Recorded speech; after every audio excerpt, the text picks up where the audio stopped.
I was not originally cast in that picture. My friend, Richard LaGravenese, was the original cast.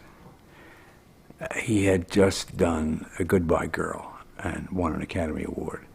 And the studio felt that it was a very risky movie, where the lead character ends up in a body bag. And they wanted some insurance, and they figured Richard would be the insurance.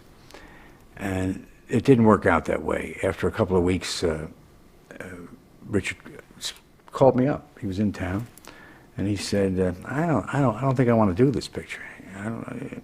I don't feel right, and I don't think Fosse likes me, and I don't like Fosse." I said, "Okay, you better tell him." He did. And then a couple of days later, my agent called up and said, "Do you want to read this script?" And I said, "Sure." And I read the script, and I went, "Oh my God, oh my God."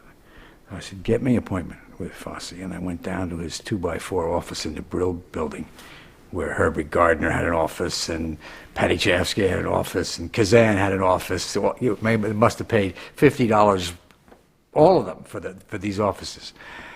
And I sat in that little office, and I told him every piece of bad theater I'd ever done in my life. All the corny, crazy, dopey, silly comedies I'd done in summer stock, and the singing I did. And I mean, I did everything to dispel the idea of this kind of straight-laced, tough street city guy.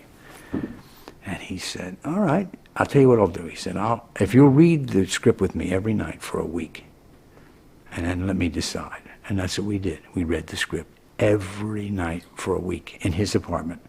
And at the end of the week, he said, "Okay, you're the guy." Every night. And we would talk about his experiences, my experiences. We were not similar. I mean, he was a guy, you know, who overdid everything. And I was much more conservative. Maybe at one time I drank a lot of beer, but that's as far as I ever went. But I had to ask him a lot of questions about his personal life if I was going to have to play that. And he was very forthwith. And we had this wonderful bond between us because we felt we were creating this guy for the movie. Although it was based on Bob's life, the guy is really a compilation of both of us. It was a great time for me. I'd never worked that close with a director in my life.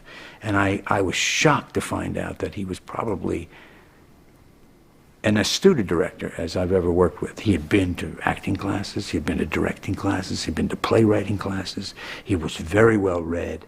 He would pretend to be just the hoofer. You know, I'm just a guy singing a song, you know, trying to make a living. Please, very smart.